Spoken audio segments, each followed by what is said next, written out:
वालेकुम गाइस। तो आज आप मेरे व्लॉग में आपका बहुत बहुत स्वागत है। तो आज मैं व्लॉग स्टार्ट कर रही हूँ सुबह की फजर की नमाज से माशाल्लाह से।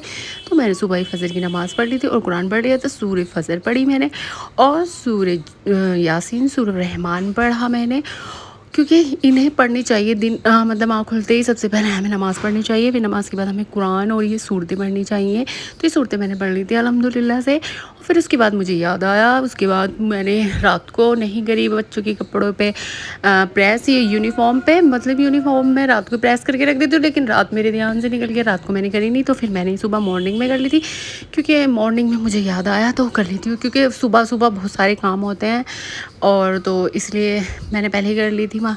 तो मैं यूनिफॉर्म पे प्रेस करके तो फारिग हो गई थी। फिर मुझे बनाना था नाश्ता बच्चों के लिए। नाश्ते में मैंने बनाए थे सैंडविच और चाय तो खैर सभी पीते हैं। उठते के साथ ही सबसे पहले तो हमने चाय रसी लिए थे नमाज़ पढ़ने के बाद, क्योंकि सुबह ही हमारी उससे ही चाय से ही आँख खुलती है भाई। जब तक चाय नहीं पीते ना, जब तक हमारा नशा नहीं उतरता है, जब तक हम चाय नहीं पियेंगे, तो चाय पीने के बाद ही हमारे नशा आँखें खुलती हैं। तो चाय पी ली थी यहाँ पर मैंने और फिर फटाफट से मेरी यूनिफॉर्म पे भी प्रेस करके रख दी थी। और फिर मैं जल्दी से नीचे चली गई थी। मुझे नीचे भी जाना था, क्योंकि नीचे मुझे बहुत काम है, नाश्ता भी बनाना है, बच्चों को लंच भी बनाना है, और बस यही सब था। और बच्चे भी उड़ गए थे, बच्चों को भी रेडी कर दिया था। तो बच्चों के लिए मैंने बनाए थे, बच्चे तो ज़्यादातर वैसे सुबह बहुत नाटक करते हैं, कुछ नहीं खाते, तो मैंने बच्चों के लिए ये मंगा लिया था पीडियाश्योर।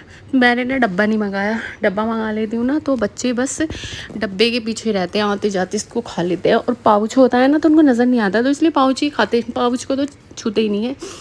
और बस मैंने फिर इन्हें दूध में पीडियाश्योर घोल के दे दिया था, मिला के मिक्स करके, क्योंकि पीडियाश्योर बहुत ही अच्छा है बच्चों के लिए। इससे बच्चों की ग्रोथ भी होती है और बच्चों को है ना पेट भी भरा भरा सा रहता है। और अदल जहानिया कुछ कह रही थी। रेडी हो चुका है अदल से, टाई नहीं पहने जा रही, उल्टी टाई पहन रहा है, सीधी पहनो। और ये जोहान जोहान अपने सॉक्स पहना है माशाल्लाह से। जोहान तो खुद ही रेडी हो जाता है, क्योंकि बड़ा हो गया। और आज तो अदल भी खुद ही रेडी हो गया माशाल्लाह से। स्कूल जा रहे, अच्छा लगता है स्कूल जाके। टाई सही करो, चलो मैं कर देती हूँ। बोलो क्या कह रहे हो। तो फिर इसके बाद फटाफट से मैंने यहाँ पे लंच भी रेडी कर दिया था, इनका पैक कर दिया था और पानी की बोतल भी भर के रख दिया था। उन्होंने फटाफट से भेज दिया था।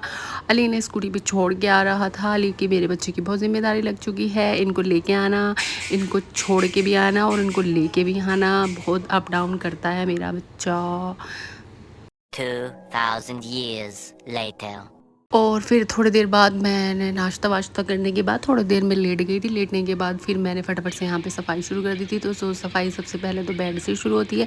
तो मैंने बेड की चादर को झाड़ लिया था, क्योंकि मैंने चादर रात ही बिछाई थी, तो मैंने इस चादर को झाड़ के दोबारा बिछा दी। मैं दो चादर साथ में बिछाती हूँ, क्योंकि है ना इससे चादर ना सेफ नहीं होती, वरना बच्चे कूदते हैं और फांदते हैं। तो बच्चों के घर में ना ये चादर फिर टिकती नहीं है, इससे है ना फिसलेगी नहीं है। और चारों तरफ ना चादर की मैंने ना घेरा भी लगा देती हूँ, ताकि है ना चादर फिसले ना, गद्दों पे ही टिक जाए। तो बस मैं फटाफट से सफाई कर रही थी। और ये चादर बिछाना भी बहुत लंबा काम है, बहुत बड़ा काम है। चादर को सेट करने से जब तक बिल्कुल सेट नहीं होती ना चादर, मुझे चैन नहीं पड़ता है। अगर इसमें से एक भी है ना शल रह गई ना, चादर एकदम जब तक परफेक्ट नहीं बिछ जाती ना, मुझे चैन नहीं पड़ता। और उसके बाद फिर मुझे करनी थी डीप क्लीनिंग, मुझे करनी थी डस्टिंग वगैरह। तो मैंने यहाँ पर ये शीशा भी साफ़ कर लिया था। मिरर बहुत गंदा हो रहा था, ये लाइट वाला, क्योंकि बच्चे इस पर बहुत हाथ लगाते हैं तो बहुत जल्दी ये गंदा हो जाता है। तो इसे मैंने फटाफट से इसे कॉलिन से साफ़ कर लिया था। कॉलिन से तो एकदम साफ़ हो जाता है ये, और एकदम चक हो गया था ये हमारा, एकदम चमक गया था शीशा भी। फिर उसके बाद मैंने ये दूसरा वाला शीशा साफ़ करा। कबर्ड के पास जो ये शीशा लगा हुआ है, ये टूट भी गया था मुझसे, इसमें बीच में वो आ गया, इसे मैं निकालूंगी क्योंकि टूटा हुआ शीशा सही नहीं रहता। फिर उसके बाद में यहाँ पर मैंने सोचा थोड़े ना एलईडी भी साफ़ कर देती हूँ, इस पर भी बहुत डस्टिंग हो रही है। इस पर बहुत जल्दी डस्टिंग हो जाती है मेरे, तो ये समझ में नहीं आता इसके ऊपर इतनी डस्टिंग जम कैसे जाती है। इसको रोज़ डेली साफ़ करते हैं, फिर भी इस पर इतनी डस्टिंग जम जाती है। और फिर बस ये सबका सारी सफाई करने के बाद 2000 years later. और फिर सफाई वफाई करने के बाद, बर्तन झाड़ू सब कुछ करने के बाद, फिर यहाँ दोपहर को लंच का टाइम हो गया। तो लंच में मुझे बनानी थी बिरयानी, चिकन की बिरयानी बनानी थी। मैंने यहाँ पर ये चावल को भिगो दिया था। बासमती राइस तो मतलब कच्चे चावल खाए जाते हैं हमारे घर में डेली यूज़ में, जो वैसे होते हैं सेला चावल, वो तो बहुत कम बनते हैं, या कोई मेहमान वगैरह आ जाता है तभी बनते हैं घर में तो, लेकिन हमारे कच्चे चावल ही बनते हैं। तो यहाँ पर मैंने फटाफट से थोड़ी ज़्यादा बना रही थी, क्योंकि बिरयानी बनती है तो बढ़ती भी है 1-2 जगह। हमारे यहाँ तो ऑफिस पे ज़रूर जाती है, मेरे हस्बैंड तो ज़रूर किसी ना किसी को खिलाते हैं, तो इसलिए मुझे हमेशा एक्स्ट्रा बनानी पड़ती है। तो मैं बड़े वाले कुकर में बना रही थी, और ये पाए उबलने के बाद ना हमारा कुकर पता नहीं क्यों ऐसा हो गया पुराना सा, और ये साफ़ कैसे होगा मुझे कोई बता देना, मैं साफ़ कर लूँगी इसको। तो यहाँ पर मैंने फटाफट से तेल गरम करा, तेल गरम करके मैंने उसमें प्याज ऐड कर दी, प्याज और ज़ीरा ऐड कर दिया था, और प्याज गोल्डन फ्राई हो गई थी तो मैंने उसमें लहसुन अदरक का पेस्ट डाल दिया था, और फिर साथ में चिकन डाल दिया था, और हरी मिर्च बारीक बारीक काट काट के डाल दी थी। और हरी मिर्चें तो बहुत सारी डाले, उससे बहुत ही अच्छा फ्लेवर आएगा, बहुत ही मज़े की बनती है हरी मिर्च डालने के बाद। बस फिर इसके बाद मैंने इसमें ये अखनी उबाली हुई थी उसका पानी डाल दिया था, और राइस डाल दिए थे, और तकरीबन 3 सीटी के बाद हमारे चावल बन गए थे। और फिर दोपहर को हमने यहाँ फटाफट लंच कर लिया था, बिरयानी खा ली थी मज़े से, और बिरयानी बहुत ही डिलीशियस, बहुत ही मज़े की हो रही थी। और बच्चे भी आ गए थे, बच्चों ने भी लंच बच्चों ने भी लंच कर लिया था, बच्चों ने भी बहुत मज़े से खाया, क्योंकि बिरयानी तो बच्चे हों बड़े हों सबको ही पसंद होती है। फिर यहाँ शाम का टाइम हो गया, रात का टाइम हो गया था, तो रात को मुझे बनाना था खाना। खाने में मैंने बनाया था आलू गोश्त, क्योंकि समझ नहीं आता रोज़ रोज़ क्या बनाए क्या ना बनाए, तो यहाँ पर मैंने आलू गोश्त बनाया।